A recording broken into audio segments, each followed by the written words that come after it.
Silo Squad, up tops, down deeps, and in between we are smoking mids today, Barrett.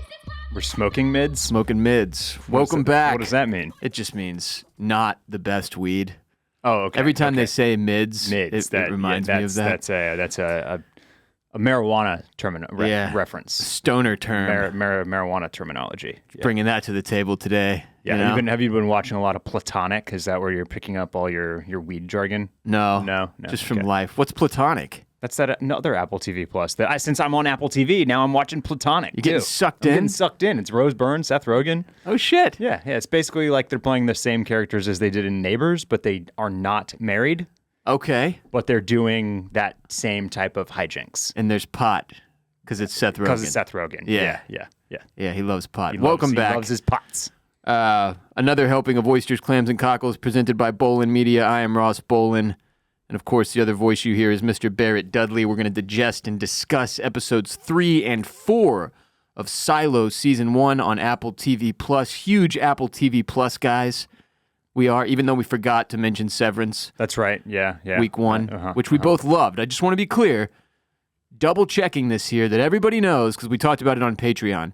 Barrett and I do love Severance. We cannot wait for Season 2. We're excited when that comes. You had it as your top show of 2022. Yes, I had it number one. In my top 3 of 2022. I think I had it as my third fave. Yeah, we just had a brain fart. Yeah. That's all that was. But they do have a lot of different, they have a lot more shows than I had originally. Like when we were discussing Apple TV Plus as a platform, and then I went through and actually scrolled through all of the originals that they have. So they've done a lot. Oh, just a whole lot. In a short period of time. Really dumped a ton of money into it. So, but yeah, today we're talking about one of their latest, Silo, which I believe 9 episodes are out now. Yeah, we're behind, but I don't think people have seen the finale yet. Like, I don't think the finale is out. Because that's the 10th, right? Something like that, yeah. Right, I'm double checking. There may, you know how sometimes, okay, so there will be 10. So there is still a finale, which I assume a finale yet to drop. Yeah. But we appreciate y'all being here with us. Are you ready to jump into episode 3? Yeah, let's do it. We pick up right where episode 2 ended with our girl Juliet Nichols hanging on the rope, left by Computer George. But remember, she dropped her light into the water, so she decides to climb back up instead of going any further, and she's going to attempt to drink the pain away. She puts on George's watch and polishes off a bottle of some type of hooch on the floor. Yeah. You know, that's always, you're in a dark spot if you're sitting on the ground getting shit-faced. Yeah. It's not what you want. The opening, there's like a cold open for pretty much every episode we've watched so far, maybe. The opening title sequence rolls after zero dialogue. Not a single line is uttered. It's just her like dealing with the death of George. Yeah, and I do want to take a quick pause here to talk about the introduction sequence, the song. Obviously we came on last week. We talked about how much this reminded us of some various shows, a little bit of YA, a little bit of Hunger Games, stuff like that. I don't remember if I talked about either of these 2 shows, but 2 others that it reminds me of. It reminds me a whole hell of a lot of Dark. Oh, yeah. Of the show Dark. Oh, sure, hun. Yeah, on Netflix. A lot of just the general vibe is doing some dark stuff. But not 1899? Not 1899, no. Yeah. I'm still sorry for everyone who watched that because of late, great 1899. Just did one season and then they cut it. Which you'll never know. You'll never know what was actually happening on that time-traveling ship. Of the several hours of my life I dedicated to that. Anyway, continue. Dark? Yeah, Dark, and then Westworld. Oh, yeah, sure. It's and especially the theme song, the title theme here, is very, very similar to the Westworld theme. So much so that there are multiple Reddit threads talking about it. Yeah. Basically. Okay, that one had not occurred to me. That is spot on. The guy, the composer here for Silo is a guy named Atli Varson. Okay. I think he's like Icelandic. Yeah. Yeah, and so when I saw that, I was like, oh, I bet he did Dark. I bet he did it. No, he did not. No. It's a shame. But there is chatter about how much that title theme sounds like the Westworld theme. And there are a lot of similarities. Yeah, So, visually, it's even paced similarly, Yes, I would yeah. argue. One thing I noticed from the opening title sequence when it rolls here, Barrett, is that Daniel Oyelowo is listed as a special guest star. And I hate this for us because it makes me feel like, well, we're not going to see him again in the present. It may be some flashbacks or whatever. Yeah, But yeah. the rest of this season, right? Because Right. he's listed as a special guest star. It just bugs me out when the credits kind of reveal something that you otherwise wouldn't Yes, know, right? yes, yes. And it happens on TV sometimes. Yep. Also, of note, Common, our favorite rapper, Common, is legitimately the second name credited after Rebecca Ferguson, which makes me a little uncomfortable and feel like he's going to be like a big part. Yeah, I think a Common's going to huge be character. Yeah. I mean, he's our judicial representative. here. Yeah. So he's the way in. I just don't know what to make of that because, like, as I made fun of last I'm pretty week, sure I saw another one of these after episode 4 where Will Patton is listed as a guest star. I'm pretty sure he's a guest star. huh? So Okay, I don't know what to think. he's probably going to die. Is what I would think. I mean, based on that. based on the end of episode 4, it's a possibility. Yeah, he's in a bad spot there. In a bad spot. when episode 4 ends. But to get back to episode 3. So Mayor Johns and Deputy Marnes, they walk the silo to go meet Juliet Nichols, right? The mayor wants to meet her, see what she thinks about her. And Juliet wakes up extremely hungover in one of the, I think it's in one of the other mechanical workers' quarters after puking in the hall and shit. Like this chick found her, brought her in, let her crash or whatever. But very quickly we find out the generator is having some issues. So Juliet runs down to the generator and she punches out her shadow. Coop is the person shadowing her because he's in the fucking way, man. You just got to get out of the way. Sorry. And when somebody is at your place of work and they get in your way, you have to punch them in the face. hit him right in the face. Look, everybody knows. Everybody knows that, yeah. And if you're disgruntled and hungover like Juliet is, that person is not to be messed with, man. That's right. You That's got to right. get out of their way. Get out of their way. So Juliet tells the head of mechanical that they need to shut the generator down and make more permanent repair, like a more permanent repair to the generator, or the thing is going to break altogether, right? And that's basically the plot of this entire episode. Yep. But yeah, to get into some of the other things that occur, Bernard Hollins, who again is played by Tim Robbins, he's the head of IT. He meets with Mayor Johns and Deputy Marnes to talk about Juliet Nichols. Bernard Hollins does not want her to be the next sheriff. He says she's a thief. She stole like 4 rolls of heat tape. The heat tape. Very valuable. She Yes. says she doesn't say commandeered, but She's she like, borrowed it yeah, basically. yeah. But Bernard wants Billings to be the next sheriff. I don't think we've met Billings yet, have we? He is Through 4 episodes? He's a faceless name. But this is the guy that Judicial once installed as Sounds like sheriff, it. Yes, who yes. used to be in the local law enforcement before he moved up to Judicial. There's also a judge that her name keeps getting invoked, I believe, right? And we have not met her We've yet not either. met her yet either. Yeah. But you got to think that judge, judicial, Yeah. those two are, right? Yeah. If you're a judge, you're part of judicial. I mean, what I keep assuming when they mention this judge is that the judge is actually like the highest possible position within the silo. I think, yeah. Which And is just strange because they kind based of on what I treat the know mayor about, like she is. our 3-pronged form of government here in the good old US of A. The judicial, that's the judges. Yeah. Judiciary. Yeah. Right? Yeah. Really put that together. Yeah. Mayor Johns meets with... The show's not getting anything past me. No, that's Yeah, right, tell Barry. you that much. Mayor Johns goes down to the mids to meet with the people. Apparently, she hasn't been down there in like 15 years or something, which makes it seem like she's not really doing that great of a job. But everybody loves this lady, man. Yes. Her point is she's trying to reassure people like, yes, we lost the sheriff. People are panicking, going by recycling, getting pipes and whatnot. Mm-hmm. You don't need to do that. Everything's going to be fine. We're going to get you a new sheriff. And she makes some joke about how some of the people last time she had been down here, some of these people were little teenagers, pimply faced teenagers, and now they've got kids. So it really has been quite a while. And as we talked about last week, they're laying it on fairly thick that it is a real pain in the ass to get around this place with a lack of elevator. And like even in the title sequence, you see they focus on like the winding stairs, right? Because it is hardcore travel. Like it's like I would compare it to like, you know, the difference between like Oregon Trail when back in the day it took fucking weeks to go anywhere in the United States to like now when we have airplanes, right? It's just like a totally different ball game in terms of getting around. In episode 4, I believe it is, we get into how like Juliet Nichols' father is a doctor. And like they haven't seen each other in years because like they both get like one off day a week and they're not going to spend that whole day walking down to or up to each other or whatever. But while Mayor Johns is there in the mids meeting with the people, she also goes and meets with Dr. Nichols. I guess it's in this episode that we meet him. Juliet's father, played by Barrett's main man. That's right. Yeah.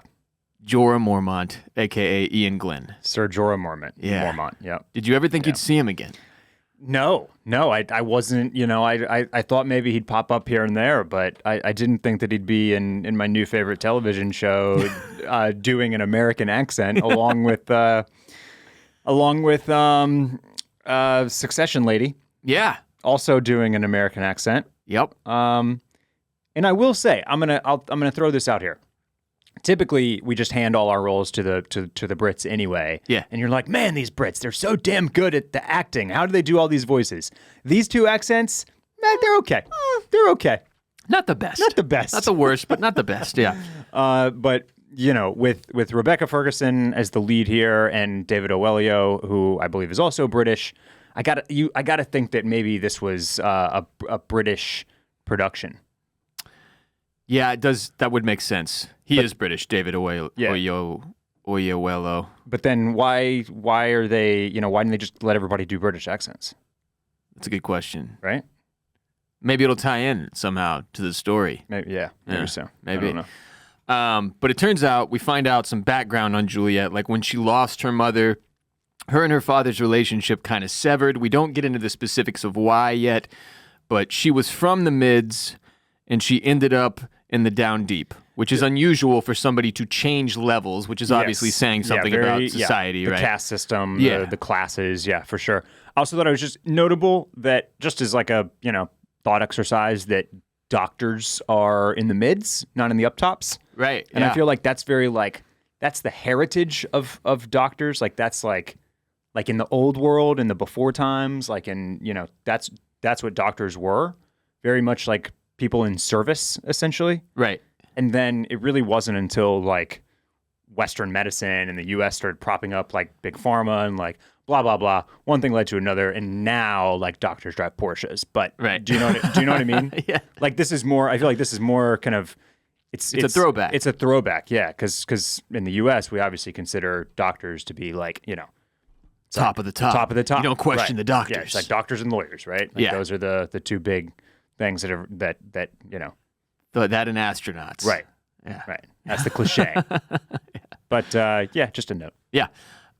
Juliet meets with Martha Walker and tells her she feels like she let George down because he left her all these clues, but she, you know, couldn't go down into the water. She couldn't do it. She ended up climbing back up the rope or whatever.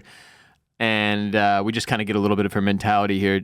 Then Johns and Marnes discuss the deputy's first ever arrest. It was of a drunk, naked couple banging in the park at 3 a.m. It's cool that they have a park with all the greenage, you know, in there. And his second arrest was 24 hours later, the same drunken couple. When they going got at out, it again. Went back for more. Yeah. Those kids, you know, can't stop banging in the park drunk. No. Common brings them dessert to try and get the mayor to name Judicial's pick as the next sheriff. It's a threatening dessert. Yeah. It's like what is it, strawberries of type of strawberry something. shortcake, maybe? Yeah. Anyway, they want Paul Billings, the next sheriff, and mayor and deputy are like, nah, we don't want your dessert. Get the hell out of here. Yeah. So he eats it in front of them. Yeah. Yeah, he shows it's them. like, this wasn't poisoned. Yeah. You dopes. Well, when she ends up getting poisoning, I did think back to this moment. Yeah. Like, well, maybe that, but I think that's part of why they had him eat that, right? To show it wasn't him. So then the generator starts to break again, and Juliet has to rush down there and put her hand on it and listen to the sound it's making because she knows it so well, Barrett. It's like, she's really connected to this thing. Yeah. And she's like a generator doctor. That's right. So Whoa, big fella. Something has gone horribly wrong with this thing, though.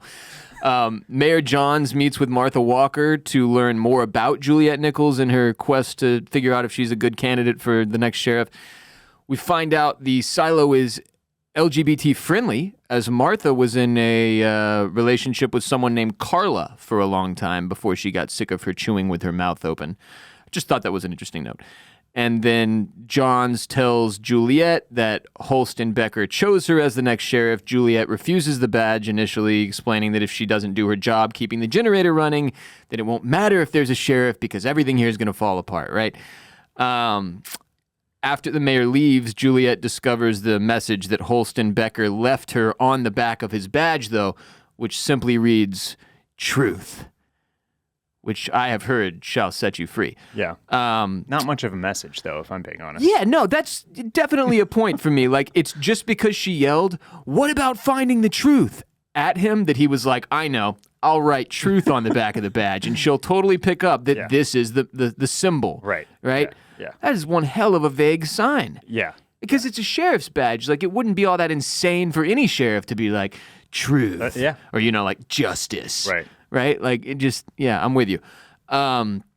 But after Juliet sees that on the back of the badge, she runs and catches up with the mayor and Deputy Marnes and tells them she will take the job, but on one condition, that they need to shut down the generator and repair it.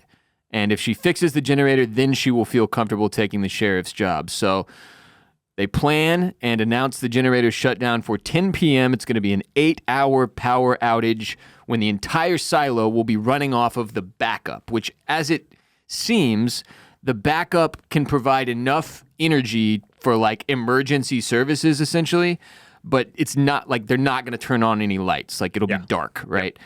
This is not a long-term thing they can use for the lifestyle that they're all currently living in the silo. They need the main generator for that. The backup is just for, emergencies, essentially. So the rest of the episode is basically Juliet fixing the generator. Like, I saw some complaining about this episode from people online. Like, what the hell was that whole episode with the generator about? I actually thought it was pretty damn good. Somebody called it in our DMs or comments the MacGyver episode. Yeah. Which I thought was kind of funny. I'm mostly with you. I thought it was relatively well done. I thought it built tension effectively. I know Laura did, because she was like, scrambling for her phone about halfway through that. Like, couldn't like live in the moment with the tension that was rationing up. A lot of anxiety, with Juliet down in the hole, spraying water at the hot button. That was hell. That was hell, dude. That was absolutely awful. And very nearly drowning herself. I thought that they did a nice job doing that type of kind of action race against time bit. Now, on Patreon last week, I kind of jumped ahead a little bit because I'd already watched this episode, just to talk a little bit about some of the production value of the show. Yeah.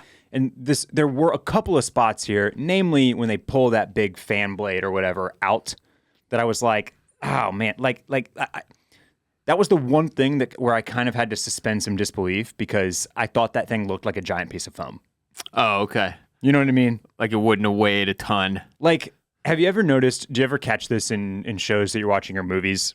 Like, can you ever, when like you can tell when something doesn't weigh what it should? Because people aren't naturally straining enough? Yeah, or even if they have like a coffee mug, you can kind of tell if there's no liquid in there. Yeah. Or something like that. Yeah, it's some weird natural weight. You can just see judgment. that type of stuff. And so there was some of that here where, like, when they're pulling those big thing out, and then they're like, they all have these tools that are just, I don't know, like, smoothing something. They're trying to get the big piece of bent metal to not be bent anymore. And the whole, like, it just like, it was kind of, I'm not going to say half-assed, but it was like done in a way where like they didn't make you totally believe it. They didn't make me totally believe it with the giant fan blade that looked like a huge piece of foam. Yeah. When I left this episode, what I thought more about, and this is something that I think we talked about last week, was just the fact that like this episode literally did two things. It was the mayor walking down to meet Juliet Nichols and coming across Common, basically. And then it was Juliet fixing the generator. Right. And that was the entire episode. Yeah, it's the bulk of it for sure. And so that was just interesting, just to continue as we think back to the shows that we've watched in recent memory. Like it's kind of wild how some of those HBO shows have like A through F plots basically all going on in a single episode, and it doesn't ever feel like it doesn't feel disjointed. It feels very, very smooth. They're able to do a lot in one episode. Whereas this show is definitely boiling things down more, and it's like we're going to focus on one thing, maybe two things at a time, and that's what we're going to give you. But I did not have an issue with this episode. I didn't think it was a bad episode. I thought that it did what it wanted to do effectively, which was give you some moments of tension and kind of put it into show how Juliet is really good at fixing things. I was with a lot of, just not a lot of the audience necessarily, but the people who were complaining about the set dressing for this show, and Barrett, you kind of took issue with this last week, that when you looked at the corners of things, that it sort of was like the quality drop was there. This episode, I was actually all around impressed by how much bigger it made everything feel. Like once you get your eyes on this generator and they're like pulling off the side paneling to reveal what's going on inside, like I was like, holy shit. I was actually impressed by that. And then overall, I thought this last like half hour, really good suspense building here. Yes. Just in general, well made, well acted. I thought it was good. Now, I could see how there might have been a couple of things here or there. Like one of the moments that caught me is when it shows those people like banging on the. I was like, they didn't seem to have a specific enough.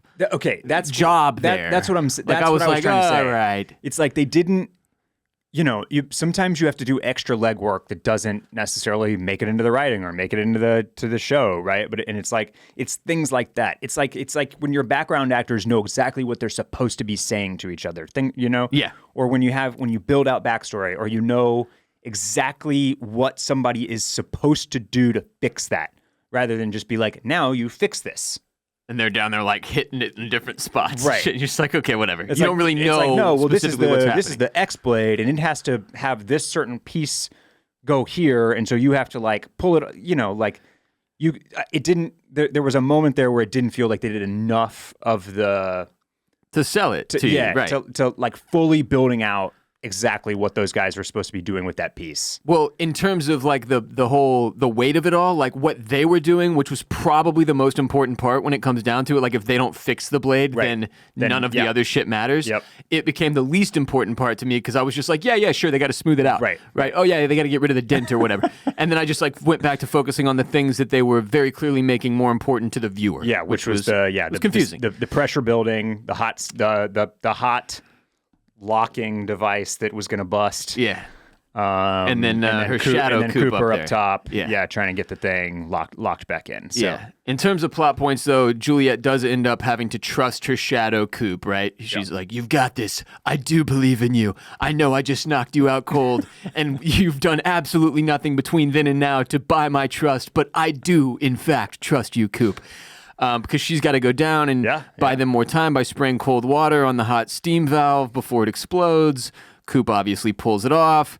The whole generator episode, again, just made the silo world feel more real and really established the delicate order of the silo. Like if this generator goes out, they are all dead in the dark. Yep. 1 million people living in the dark, buried forever. Obviously, we know for sure that there are 10,000 people in this silo, which we also discussed on Patreon last week, acknowledged it and discussed it.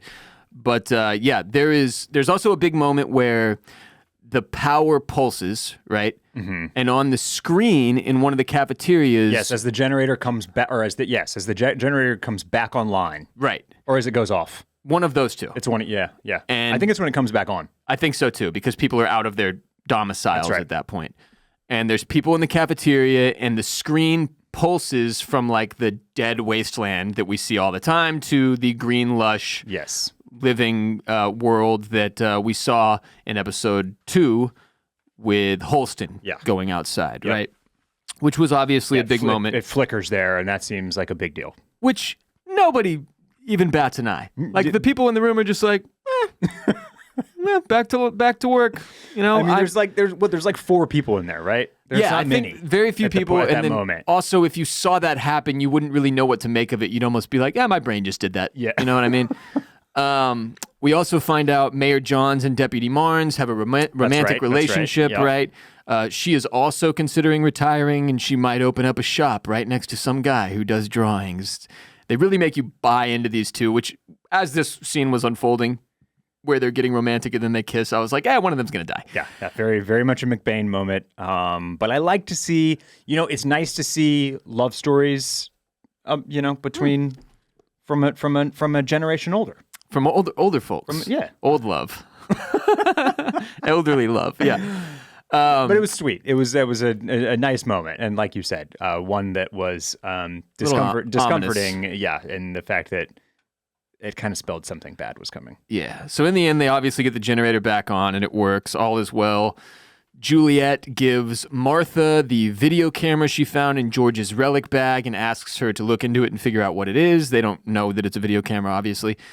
And then at the end of the episode, right after signing the new sheriff's papers, Mayor Ruth Johns goes to the bathroom and dies. Right? Deputy Marnes finds her dying on the ground, bleeding from her mouth like she was poisoned. It's like, pretty blatant poisoning thing where like there doesn't seem to be any other issue with her. She just got blood like coming out of her mouth. Yeah. And when I rewatched, I was trying to figure out a time when someone had the opportunity to poison her, but I couldn't like nail down a spot. The only thing that popped up for me was the strawberries thing with Common, but that obviously wasn't it because he eats them himself. So yeah, anyway, the point is the third episode ends on the cliffhanger of will the mayor live or die, basically. That's basically the cliffhanger for episode 3. It seems like they're going to do a cliffhanger pretty much every episode. And we'll move into whether or not she lives or dies from there. But again, if I was in the silo, they haven't really showed us what the quality of food that these people are working with is, Barrett. But today's sponsor, Factor, phenomenal food. And now that it's summer, you might be looking for wholesome, convenient meals for active, sunny days. Factor, America's #1 ready-to-eat meal kit, can help you fuel up fast with flavorful and nutritious ready-to-eat meals delivered straight to your door. So you save time, you eat well, and stay on track reaching your goals. If you're too busy to cook this summer with Factor, skip the trip to the grocery store, skip the chopping, prepping, and cleaning up too. Factor's fresh, never frozen meals are ready in just 2 minutes. So all you have to do is heat and enjoy, then go back outside and soak up the warmer weather, or let's be real, sometimes you need something healthy to eat while you enjoy your favorite shows from the couch because it is just too damn hot outside, which is where I've been pretty much this beginning of this summer so far.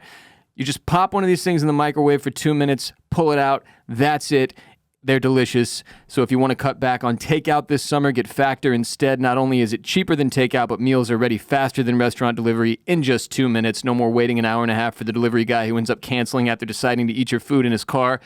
Factor has been fueling my wife and I over the last couple months with a newborn at home. I don't know how to cook. My wife doesn't have time. I've tried a lot of meal kits over the years. Factor is the most delicious by far. Truly, shockingly amazing. I love their smoothies as well. They're delicious. I usually have one for breakfast when I'm running out the door for work. So if you're living life on the fly like I am, I could not more highly recommend Factor. What are you going with? You going chef's choice? You going calorie smart? I believe I'm chef's choice. Keto? Not keto. They got keto options. They got vegetarian options. All kinds of good options there, Barrett. So if you're living life in the silo with limited options for food, it's time to sign up for Factor with our special offer just for members of the Silo Squad. Head to factormeals.com/OCC50. Use the code OCC50 to get 50% off your first box. That's code OCC50 at factormeals.com/OCC50 to get 50% off your first box. So episode 4 opens with a flashback to Juliet as a child with her brother having some sort of medical issue. His name was Jacob, and we revisit this flashback repeatedly throughout the episode. So let's just knock out the entire flashback sequence here now. So the next time we go back, it's after both Juliet's brother and mother are dead. And we don't get any details around their demise. No further detail, yeah. I kind of assume the brother passes as a result of health issues, and then the mother kills herself. That was sort of my guess based on what we're shown here. Okay. But Dr. Nichols, who again is played by Ian Glenn. formerly known as... That would make sense now that yeah. I'm thinking about it, because is there even a mention of Juliet being familiar with suicide, which is like why she knows that George didn't commit suicide, didn't throw himself off the ledge or something like that? I mean, suicide on the whole seems to be something the silo deals with fairly regularly, because people keep saying things like suicide is a major crime, which just sounds ironic because you're like, what, are you going to punish the dead person for doing it, right? But yeah, it seems to be a theme they're going to so that's here. Probably a good call, I would imagine. But Dr. Nichols asks his daughter Juliet to pack up her mom and brother Jacob's stuff and take it all to recycling, right? They've clearly been gone for a little while here. They've been dead for a minute. And she goes down there to recycling. We find out her brother was 11 when he died. And the dude running recycling is like, damn, your dad is a real piece of shit for sending you down here by yourself. So she goes back to their apartment and fixes her dead mom's chair that her dad wouldn't fix. And then she bitches him out like, like you would expect from a frustrated kid who's like, Dad, why are you putting this off all on me? Her dad says, they're gone and I can't fix it. Not everything can be fixed. And then that's why she grows up wanting to fix everything, Barrett. It's why she's so good with the generator. It's deep. Yeah. Yeah. Later, we flash back to her leaving the mids as a kid to go to the down deeps. And we think, because she tells Martha this, that Dr. Peter Nichols, her father, wrote Martha a letter asking her to take on Juliet as an apprentice, essentially. It turns out Juliet forged that letter and ran away from home. And her dad did not write it, and Martha messages her dad to let him know where she is. He comes down, and in about a 2-minute conversation decides, like, you know what? I've enjoyed not having to parent you. You stay down here. No, he asks her, like, are you happy? He's like, is this giving you what you need? And she even says outright, like, it keeps me so busy that I can't think about Mom and Jacob. And so that's it. Oh, by the way, she's 13 years old at that point. So she was only a couple years older than her brother. And that's a very young age to be sent down to, an apprenticeship in the fucking, what is it called? Mechanical, yeah. But I did think they did a pretty good job in these flashbacks of making Martha and Dr. Nichols look younger. Yeah, really good. Yeah. And I can't tell if they also aged them up for the other scenes. I don't think so. I don't think they did either, right? Yeah. Like maybe with the hair a little bit with Martha. Yeah. Got more gray. More gray, sure. But overall, they both look they did it significantly younger here. It's, as we're, when we pick nits on some of the production design, so we got to give flowers to the well done makeup department, because they did a really nice job of making them both look young, of like their more middle-aged younger selves. Yeah, not like that Scorsese movie where he was trying to make Robert De Niro look younger. Yeah. Well, also the kicks, is the little kicks. And the little kicks. Little mafia kicks. Really sabotaged the his age. Yeah, it was a dead giveaway. The de-aging CGI. Yeah. Yeah. They mashed that de-age button a little too hard. In the present, we find out basically that whole flashback was just to serve to show us, like, here's how Juliet went from the mids to the down deeps and became a fucking mechanic, right? Yeah. In the present, we find out that the good mayor, Ruth Johns, has in fact died, that Deputy Marnes suspects it was rat poison that was used on her, and that he believes it was likely someone in the mids who did it, because that's where they visited right before this whole thing unfolded, right? Yeah, he talks about their water bottle method. Yeah. As they're walking down, which you probably noticed when in episode 3, as they're making their way down to the generator to meet Juliet. But it's easier to keep your water bottle on your partner's backpack, so that you can just reach over and grab it instead of having to do this, Get your bag this type off. of thing, Yeah. or take your bag off. If you want to see me try, reenacting what it would look like to try to grab your own water bottle from your back, you can go to YouTube to watch us. I'll do it too. Yeah. Like this. It's hard. It's hard. Yeah. I don't have that flexibility, man. So you put your water bottle on your partner's back, and that makes it easier. And so that also draws the question of who was actually supposed to be poisoned. Yeah, who was the target? Was it the deputy or was it the mayor? As the deputy points out in this episode, he's got lots of enemies, And everybody loved the mayor. And everybody loved the mayor, but he has lots of enemies, and he's really carrying that guilt with him. But he even says, like, if Mayor John's bottle hadn't had that leak, because remember at one point he's like, either you got a leak or you've been whatever. Like, if if that bottle hadn't leaked, he may have been dead too. Because his assumption, I think, is that they maybe poisoned both bottles. I don't know. But yeah, Johns was mayor for 40 years, and as the deputy tells us, she was elected on every single, like it wasn't a problem. It's not like, well, the up tops hated her, but everybody in the mids and the down lows elected her. So like, no, it was everyone loved her. Was what he's telling us. So they did a nice job with her character because I liked her. Yeah, she was extremely likable. Yeah. Seemed like a warm, sweet old lady. Very likable lady. But tough too. Yeah, but when strong. she needed, tough and strong when she needed to be. Yeah. The head of IT, Bernard Holland, is now mayor pro term. Tem. Yeah. Tim? I think you say, I don't know. I don't either. Pro tem is what you usually hear. He's the temporary mayor. He's a temporary. Temp mayor. In accordance with the pact, until elections can be held, I guess the head of IT is the dude who gets made mayor. Just such a random. It is very random, right? I'm also going to go out here. I'm planting this flag in the ground. I'm getting big Snape vibes from this guy, head of IT. So you think like appears to be bad, conniving, and evil, actually doing good. Yeah, I like that. That's my take on head of IT. There's not enough of those. Yeah, Snape vibes characters. Yeah, because everything we've seen from him so far has us like really kind of ready to hate him. Yeah. And do you think they're going to subvert? I think they're subverting. Yeah, I think they're doing a subvert. Now, spoiler alert here for nobody who's seen, if you haven't seen Harry Potter, but just to be honest with you, I never caught on to this. Like, I'd only read the first Harry Potter book, right? Okay. So as I watched the movies, like when that big moment happens, when you realize, like that was fucking shocking to me. Okay. I did not know that they were going to go that direction at all. It was a very cool part of the Harry Potter series movies for somebody who did not read the books. And okay, well now I'm rooting for that. Okay. Yeah. So, sorry for the spoiler if you've not read or watched the Harry Potter movies. At this point, like what are you doing? So Juliet goes to what will soon be her new office as sheriff, and she tries to get into the safe with the guns and the files, but her assistant is kind of a bitch that won't give her the codes. Yes. Doesn't trust her, right? She wants to find George Wilkins' file. She's trying to figure out what happened with him, right? So she also gets the late sheriff's apartment as part of her gig, which is just sort of weird that, like, this guy literally just went out to clean, and you're moving in to his place that he lived with his wife. Got to do what's got to be done. Who also went out to clean, yeah. She turns on the AC, and the duct that Holston was messing with on the day he asked to go outside starts to rattle. It's pretty immediately, we're like, well, okay, she's clearly going to go in there at some point, but they make us wait.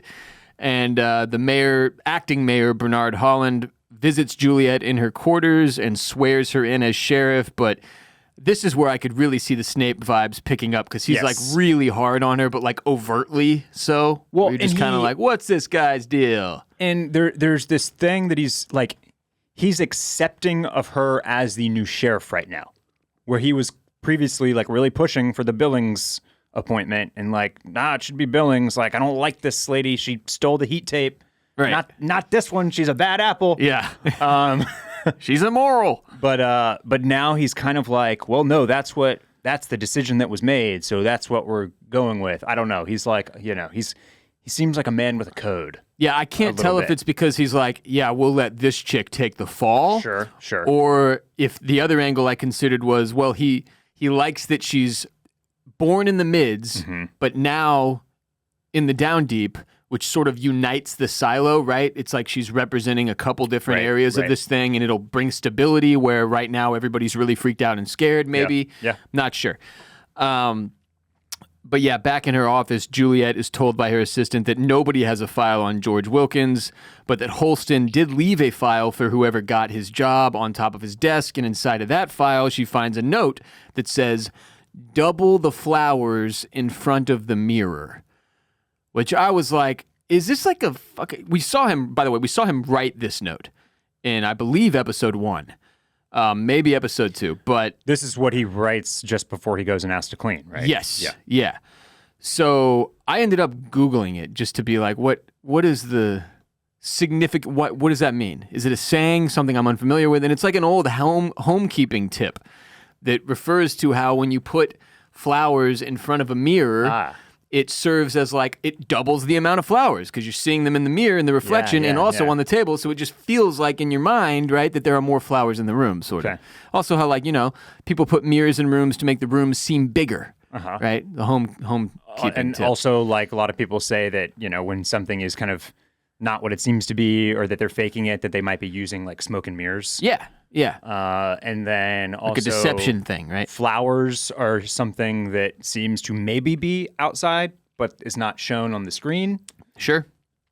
A lot of connections. There's the lens that could be like seen as a mirror, so it feels like it's got a lot of potential meaning. Yeah, and I mean, even in the scene where she does finally end up going into the vent, she looks over at the flowers in front of the mirror first. And I was trying to figure, like, is there a deeper element to this that I omit? Like, is that somehow tipping her off to this, or is this letting her know? Like, I'm just wondering if that comes back at all. Right. Because it's obviously the flowers are not the reason she goes into the vent. The sound is the reason she goes into the vent. So I'm just curious to see how this whole flowers in front of a mirror thing plays out. Juliet has to go down to stop Marnes from beating the shit out of some dude named Frankie and he's demanding that Frankie tell him where he got the poison. He clearly suspects this guy for some reason. It turns out Frankie poisoned 2 levels with bad booze a year ago, so that's why Marnes suspects this guy. He's really reaching on this one. He's kind of unhinged at the moment. Yeah, he's losing it. He's pretty drunk too, it seems like. So Juliet shows Marnes the badge that Holston left her with truth inscribed on the back, and they both kind of question whether or not that's even the sign. He's like, what, is that the sign? And she's like, I honestly do not know. Which I at least liked that they were acknowledging the sort of, what's the word I'm looking for? Randomness of it, I guess. Juliet then says if Marnes will help her figure out who killed George, she will help him figure out what happened to Mayor Johns. And then afterwards, she'll go back to Mechanical and let them replace her as sheriff with somebody else that everybody likes or whatever. So they go visit a dude named Patrick Kennedy in an effort to interview his wife. This is the guy that ends up beating the shit out of Marnes, right? His wife is dead. She's been dead for a year. Marnes is the reason. Oh, wait, no, sorry. Different guy. Not the dude he was pounding on. This is like another lead, I guess. Yeah. And the wife is the one that has made threats to Marnes in the past, so he thought maybe she was also behind the poisoning thing. Her husband shows up, says the wife has been dead for a year, and that Marnes is the reason she's in the soil because he framed her. Just giving us like more of, Marnes having a bunch of enemies, basically, right? Yep. And then Marnes gets a visit from Common, also known as Judicial Rob, who seems like they have a good relationship. Right. Like these two are actually quite friendly. And Rob says that the judge is ready to sign off on the new sheriff becoming a former one and Billings taking over the job. But Marnes argues that Juliet Nichols deserves a shot at the job, kind of backs her as the new sheriff, and says that it would just create more problems if they removed her now. Like there could be a potential uprising from the down lows if we just take out this person that just got elevated. Yeah, it doesn't look good. It doesn't look good optically. Not a good look. And then Sheriff Nichols meets with a dude named Lucas in the cafeteria very briefly. This was a strange little scene. She's like walking down to make sure people are like, I don't know. She's just walking back to her room, I think, from work. Back to her quarters. And there's one dude sitting by himself in the cafeteria, and it looks like he's maybe drawing. Drawing has been coming up a lot. But when I watch the scene unfold and he like comes over and she's like, you've got 1 more minute, and they like have a very brief conversation, and then she walks off, and it seemed like there was like a romantic spark between them. But then also I thought like, well, maybe this dude saw when the generator flashed and he's sitting down there trying to draw what he saw. Yeah. By staring at it. I don't know. But it seemed like Lucas will have a role to play later on. Yeah. He's not supposed to be down there for very much longer, right? Like they're closing up. You're not supposed to just hang out in the cafeteria after it's lights out. Yeah. There's like some type of a curfew situation at this place. Yeah. So when Deputy Marnes gets home that night, he is attacked by someone in the dark. It's just some white dude we have not seen before. Yeah. And but that guy gets a hold of his shotgun and points it at him. We don't see Deputy Marnes get shot or killed or anything here at the end of episode 4, but he's in a very precarious position. And then Juliet gets home that night and she hears the air conditioner rattling again, and she opens that circular vent and finds a string which she pulls up to reveal a satchel containing George Wilkins' file that she was looking for. These people are big on pulling hidden strings in the silo. Yeah, well, pull the sweater. The whole thing could unravel. That is a great Zoolander reference. You mean pull the thread? But that's where we end up at the end of episode 4. Where basically it feels like we're on the verge of chaos erupting in this place at some point. Like there is a lot going on. They've lost the sheriff. They lost this woman from IT. Both of them went out to clean, right? They're installing this new sheriff who has 0 law enforcement experience. She's on sort of this wild goose chase to figure out what happened to this guy named George from IT, and people are trying to take out the deputy Marnes now, and it's things are getting chaotic, heating up a little bit here. But yeah, all in all, 2 more fun episodes, very different from one another. Yes. So I enjoyed them. What do you think's going to happen next? I have no freaking clue, man. I really do not know.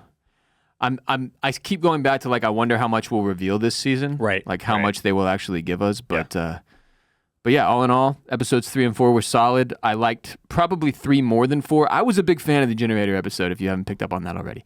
I don't know why I liked it so much. I think it was the fact that 30-minute sequence, while very intense, also did remove some of the weight of having to worry about what was going to happen with these people, because I was pretty fucking confident she was going to fix the generator. Otherwise, the whole story just derails. Right.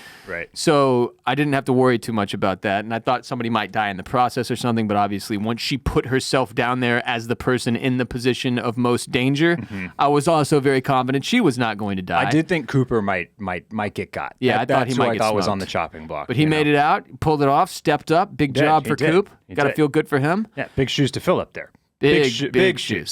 Big shoes. But yeah, that'll do it for Silo episodes 3 and 4. Do you want to move on for a moment? And I got a couple other things to talk about. Okay. Just very quickly, very briefly. Yeah, sure. First of all, today's episode is also brought to you by Bird Dogs. Bird Dogs makes the most comfortable and versatile shorts, pants, and bathing suits in the entire world. I've been wearing Bird Dogs for several years now. They cannot be beaten. I wear them to sleep. I wear them to do yard work. I wear them to work out. I wear them to go swimming. I wear them to play golf. I wear them to do everything. They fit great. They feel great. They look great. Tons of designs and colors and variations as well. They've all got funny names. Right now, my favorite pair of Bird Dogs is the Forest Pumps. But I also love the Art Fart Knockers is probably a close second for me. And then the Coach Cockburns are great as well. Got to keep the hip pump pumping. You do. If you want to look great and feel great while you're at the gym this season or swimming in the neighborhood pool or out at the bars taking in those summer nights, Bird Dogs are the move. So click the link in the description below to go to birddogs.com and enter code DRAGON at checkout. They will throw in a free Yeti-style tumbler with every order, like the one I'm holding in my hand if you're watching on YouTube. Birddogs.com, code DRAGON to make sure you look good and feel good all summer long, and you'll get a free Yeti-style tumbler with every order. Birddogs.com, code DRAGON. Barrett, I watched the entire new season of Black Mirror. Ah, okay. When's the last time you went into the Black Mirror universe? I believe it was to watch... I think I've seen 2 episodes total. The very first one where the British mayor fucks a pig or something like that. Yeah. Arguably the worst one ever. Yeah. I still don't know why they started the season, the series with that. And then I think the second one is you get stuck in a little brain capsule thingy mabobber or whatever. That sounds like most of the episodes. Yeah, it was something like that. But I've not. You're not a Black Mirror guy. I wasn't those 2 episodes didn't sell me enough to totally make the buy-in. I think that there's been a lot written about this new season of Black Mirror, right? Which is what feels like has happened over the last 5 or 6 years, basically, is that what started out as a TV show that was very prescient but dystopian and look what could happen. Yeah. But now it's like the whole Trump thing where you can't parody a parody. Right. Yeah. You can't parody something that's already satire. Yeah. I don't know how Black Mirror is doing anything anymore or saying anything new now that we basically do live in a Black Mirror episode. Yeah. The wildest thing. So Apple just came out with a pair of $4,000 fucking metaverse goggles. Yeah. We're there, baby. When I saw season 6 was out, I was like, when did Black Mirror start? Take a shot at it in the dark. When do you think that first season dropped? 2015. 2011. 2011. Wow, 2011. okay. So Jeez. 12 years ago. That makes more sense. Yeah. It really was like ahead of its time. Yeah, very much so. The entire theme of the show is obviously like, hey, this technology shit, it might be fun, but boy, is it dangerous too. Yes, So, yeah. And first of all, just to take it back to the pig thing, I watched that first episode of season 1 and went, what the hell is this? But episode 2, which is called Million Merits, ended up being one of my favorite of the whole series so far. I'm a big Black Mirror guy, is my point. Million Merits, so it's the dude on the bicycle. Yeah, it's not. That's not the one I watched. I think I jumped ahead to one that was recommended to me, and I didn't really like that one either. And that was a mistake. And that was a mistake. So I need to give it another shot. Or 15 Million Merits is what it's called. But Okay. Daniel Kaluuya is one of the stars of that one. But yeah, that episode's probably the one that hooked me up. Always loved Black Mirror. You're absolutely right, though. Like, as the vibe at the beginning where it was like, oh, wow, this is so crazy and futuristic, and it could get so weird in the future. Glad I won't be around to see that. 12 years later, it's like, no, we're there already. Yeah. We've already done we're literally living stuff from Black Mirror season 1 now during season 6. So it is a little bit more difficult for them to be omniscient in the way that they approach, like, what is technology going to do to the world? I finished the whole season. I think it's only 5 episodes. It was good fun. The cast is it's crazy. Like, Salma Hayek is one of the stars of this season. Like, it's crazy. She's in multiple episodes. Just one. Okay. Yeah, Because it's anthology like that, right? Like there's not much carryover from. No, episode to there are episode. some they do some weird little wink shit in some of the episodes to be like, hey, what if this is the same universe as that or whatever? But like, for the most part, they're individual stories. There were a couple episodes in this season where it ended and I was like, well, that was fucking stupid. But for the most part, it was solid. It was solid. I really enjoyed it. Do you have a favorite episode from this most recent? You're not gonna batch? fucking believe this. The one with Aaron Paul. Okay. Aaron Paul is he stars across from Josh Hartnett. Okay. This is all right. a real thing I'm saying right now. This is not a joke. There is an episode starring Aaron Paul, who I have by and large panned on repeat. Yeah. Since Breaking Bad ended. Everything he's done is dog shit. This was amazing. Okay. It was a great, like, all time. It's probably the most Black Mirror-esque episode in the whole season. And it is dark. And that is the other thing about Black Mirror. This is not a binge show, man. It is among the most depressing things I've ever seen. Like, it's like almost like, you know, when Dark was out, it's like I would never recommend somebody just like binge Dark season 1. Right, the entire It's way too dark. Like, no pun intended. But Black Mirror's always operated that same way, where it's like I can watch 2 in a row before. Like, my wife was like, "Let's do the next one," and I'm like, "No." No, do you want me to become dark, deeply depressed? Like, this is like, no, we can do a couple of these at a time, max. But I would say it was like a C+, B- season. It was all right. I'm just happy to have it back. It's always fun to watch Black Mirror, depressing as it may be. I have not watched The Idol episode 3 yet. Barrett has watched The Idol episode 2. Yeah. I'm hoping, not pressuring you, Barrett, but I'm hoping that by Thursday, when we do our Patreon episode this week, that we will both have watched the new one so we can make sufficient fun of it. I think that's possible. I think it's possible too. So later this week, if you're looking for more coverage of Silo Season 1, Barrett and I do an exclusive ad-free episode every week driven by hotline calls from our Silo squad, specifically the Up-Tops, on patreon.com/oysters, clams, cockles. Subscribe on Patreon today for as little as $5 a month to support our show and enjoy so much more exclusive OCC content ad-free. When you join, you will immediately gain access to our entire backlog of premium episodes, including all of our bonus coverage of Succession's final season, The Last of Us Season 1, House of the Dragon Season 1, Season 2 of The White Lotus, and there is more. You will gain access to our entire companion podcast for HBO's classic crime drama, The Sopranos.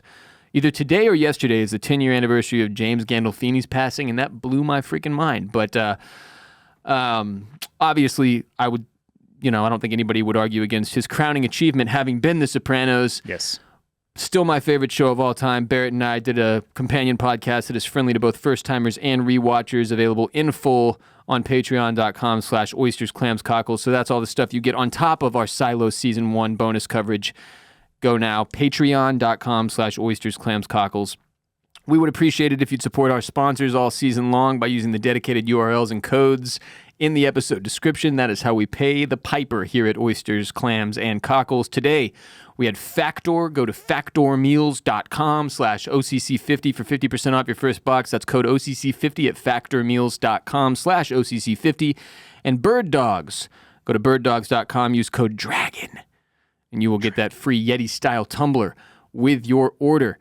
If you're an F1 fan, check out Bolin Media's premier F1 programming at Formula Bone. You can subscribe on youtube.com/@FormulaBone, where over 100,000 people have subscribed to take in the man they call J-Bones F1 content every week. And finally, for more from me, listen to the Ross Bolin podcast wherever podcasts are played, or watch on youtube.com/@the-Ross-Bolin-Podcast. Mr. Dudley, where can people keep up with you on social media? Keep up with me at Barrett Dudley, mostly on Instagram. I scroll Twitter You here dabble. and there. I dabble in the tweets. But On the tweeter? I commend your strength in staying off of the app Yeah. as of late. It's fun. It's a fun app. It's not what it once was. I'll say that. There's very little happiness to be had on Yeah. Twitter. Yeah. Like I used to get on, scroll, have some laughs, Right. read a few dumbass tweets Have or a whatever. few laughs. Yeah, but now it's more like a Black Mirror episode. Kind of, you know? Yeah. Follow me at WR Bolin on Twitter, where I am constantly tweeting shit. And I don't know why. I really should stop. You're addicted to the game. I am. You know? It's a bad game, though. Also on Instagram, where every 3 months I put up a photo of my kid or my dogs. It depends on what you know. Do you want to? Are you more interested in like throwing hot takes out there? Because that's harder to do on Instagram. It's really Right? hard. I do love doing that. So that's Yeah, but the backlash now is not worth it. I've muted like 18,000 people at this point. It's fucking insane. Go to bolinmedia.com/shop to grab yourself some OCC merch. We've got Succession-inspired stuff, White Lotus-inspired stuff, Sopranos-inspired stuff, House of the Dragon-inspired stuff, bolinmedia.com/shop. Barrett and I will be back on Thursday to further digest and discuss episodes 3 and 4 of Silo on Apple TV+. If you're in the up top tier on Patreon, get your hotline calls in. And remember, we will discuss anything else y'all are watching as long as you keep your calls spoiler-free. All calls on Patreon are spoiler-free. We're not going to play anything for y'all that gives away anything that's coming in the upcoming episodes of Silo, so don't worry about that. But thank you all for being here today. Thank you for listening. Thank you for watching. And remember, you cannot be forced into cleaning.